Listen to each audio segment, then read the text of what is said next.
Welcome to this bonus episode of The Compressor Guru. In this episode, the Guru walks you through a simple procedure. He will replace the pilot valve on a late model Ingersoll Rand air compressor. And now, here's the Compressor Guru. Welcome back to the Compressor Guru. We're out on service calls today. We have something that's not part of the typical service. We need to change this, which is a pilot to control whether the machine runs start-stop or unloaded and idling. And this one has gone bad. Brought it up to the customer and we're going to change that real quick. First off, it's in there pretty tight, I mean space-wise. It might be tight too, we'll find out. First thing we want to do, we want to take the lines off. Already loosened this one.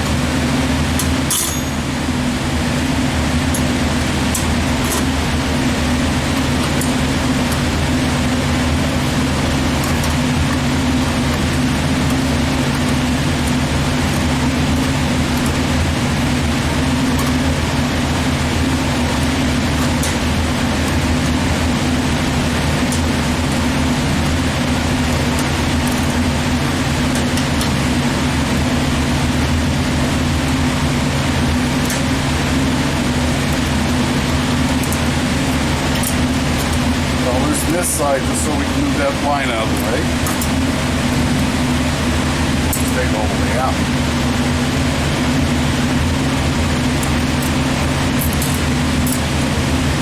If I took and put this wrench on here and went to take it out, I would collapse that hole and we wouldn't be able to get anything in it. Whenever you're taking a internally flared fitting like this out, sneak to the inside of the fitting so you don't collapse the hole.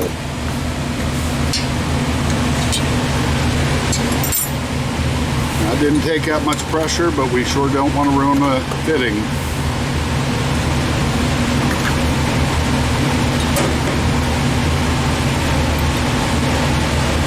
The camera weight's going to have to move a little bit.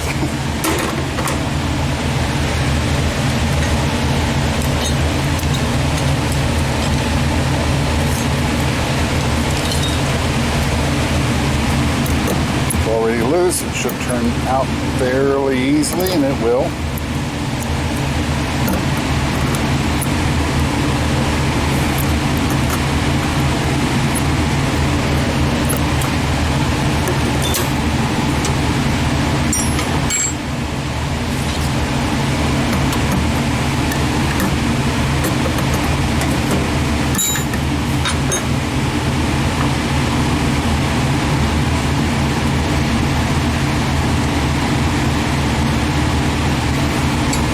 I'm going to take this cover off, but before I do that, so I don't get a screwdriver or a piece of brass in there against our points, which should be shut down because I have a power off over here, I'm going to turn the main breaker off on this machine. I'll be right back.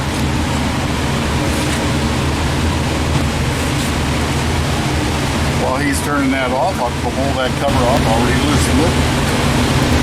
Okay, so our valve's off, our power's off. We get a hold of the very top. Oh, that's a different size.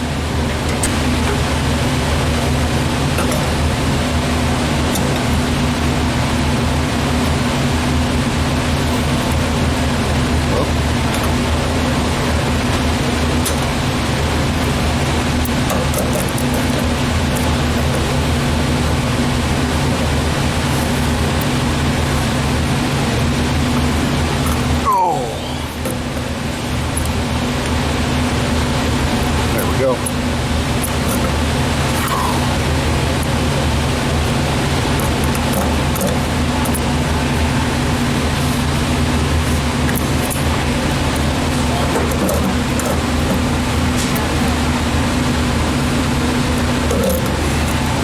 Now you see why we took that little elbow off to start with, so that we can get the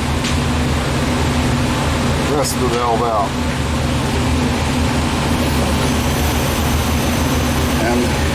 that was it. That's Oh, wait, do I get a... This, Okay. this is the old valve. It's lost its ability to adjust, meaning the spring went soft. We have a new valve. We're going to stick it in. I'm going to wipe the threads off down in here. And I wish I had a light with me. I don't.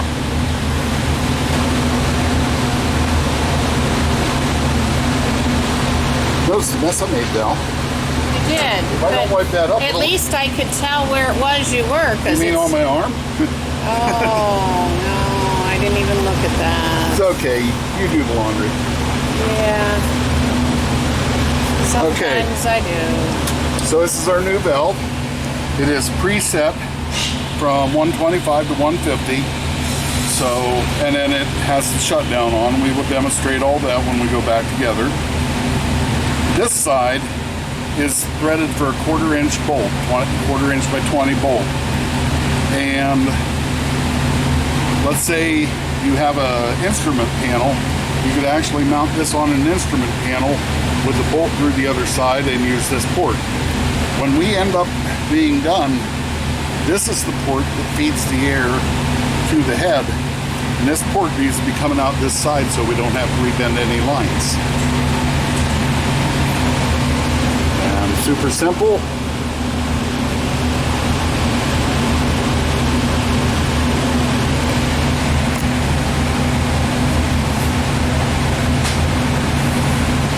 Back together.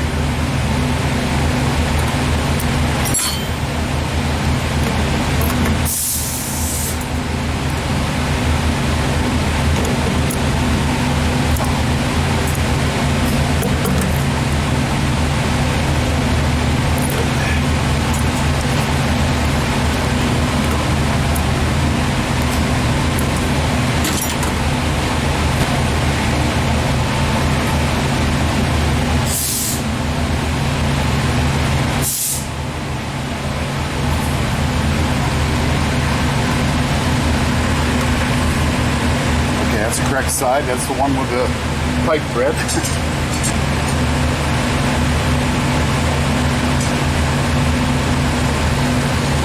A little bit of pipe dope.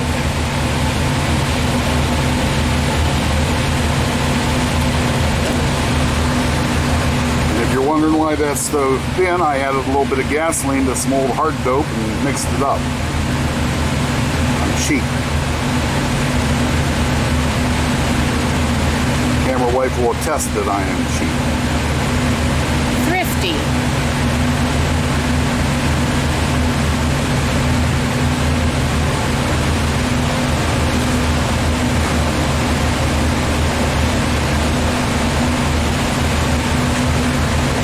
And that was our 5/8 inch.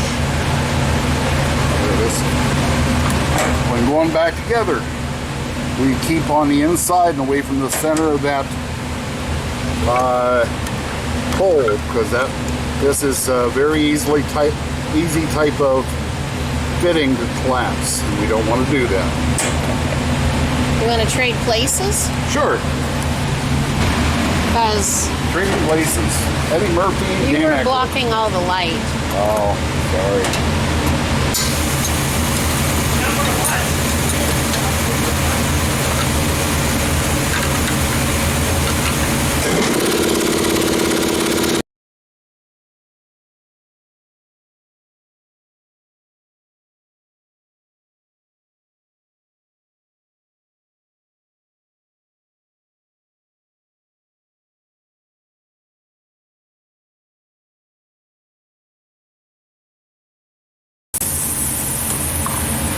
Now that the other compressor's done running, all we're doing is reattaching our lines.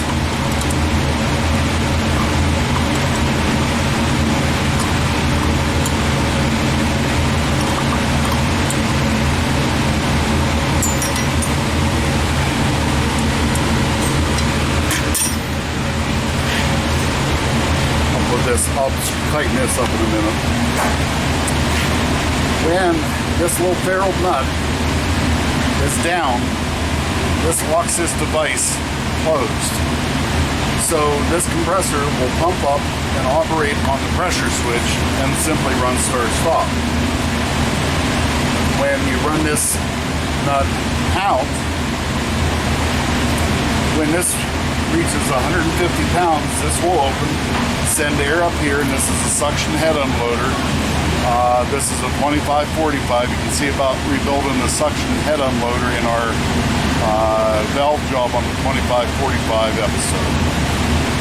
This will actuate this unloader. It'll slide and the machine will run unloaded. As they draw pressure down, the compressor will get to 125, close this valve, and the machine will start pumping again. This is good to be left open. If the machine is, let's say they have a lot of production going here in their plant, and they have a lot of production going, and this compressor starts and stops more than once every 10 minutes or 6 times an hour. If it's doing that, simply walk back, you open this valve, and just let it cycle. Now, let's say they shut down for lunch. They should walk by, close this valve, and let the compressor go on the pressure switch and just shut down. When they come back from lunch, maybe it's a late afternoon, they can leave it shut down. But if this machine starts running and starting and stopping, cycling more than once every 10 minutes, you walk over, open this, and you go, what difference does it make? Well, when this compressor sets and spins, and it's not pumping, it's not making heat. And the fan that's built into the flywheel continues to cool the compressor. If you shut this down and these heads are 220 degrees, it'll sit there and just be 220 degrees. The compressor overall will run cooler if it goes to the idle position. The other thing is, now there's a lot of electric power in this plant. They have a lot of machines. But starting and stopping, every time it starts and stops, you have a spike in your demand meter, and you are going to you're going to pay for that power to start and stop this machine. However, if this machine goes to idle, that big spike's not there, and when it reloads, it just loads the amps back up. The last thing why you want to run it on idle instead of start-stop, every time this machine starts and stops, every time it starts, this motor goes straight to 1700 RPM and does its best to get this up to the speed as quickly as possible. When you do that, there's wear on the belts, and then there's actually wear on the pulleys. So you will extend the belt and pulley life by running it in the dual pilot mode, or the unloaded mode. And you don't want to let it set and run 8 hours a day if it only kicks on 3 times. And that's when it should be on your pressure switch by turning this down. This is the Compressor Guru. Thank you. This is a short episode, but this was a simple little job, and I thought y'all would like to know how to change a dual pilot on an Ingersoll. By the way, our price on these dual pilots, we sell an aftermarket. It's not actually an aftermarket. It's done by the same manufacturer that Ingersoll's buy their valve from. But instead of paying Ingersoll's price, which is somewhere near $100, I'm selling these for $30. You pay the UPS, and I'll ship anywhere in the contiguous 48. We have a YouTube channel called The Compressor Guru, where we've already got services done on them. But whenever we do something interesting, like changing this valve, we film it, put it on YouTube, and have a how-to channel. Would you like to introduce yourself, introduce your business, give a phone number, give yourself a big plug? Yeah, I'm Mike from Costco Wood Products. We make hardwood molding, paneling, flooring, stair components, and we've been in business since the 80s. Just a small business, and we keep plugging. Make a lot of dust every day. Really? Where are you located? Stump Creek, Pennsylvania. Want to throw your phone number in? And the phone number here is area code 814-427-2499. very fine wood products. A lot of people don't know that the quality of hardwoods grown in Pennsylvania is extraordinarily high. It's not just that we have a bunch of trees, it's that the quality of the oak and the other species here are very good. And there's a lot of shops like yours, some with as much quality, some without as much quality, but this is a good place to deal with.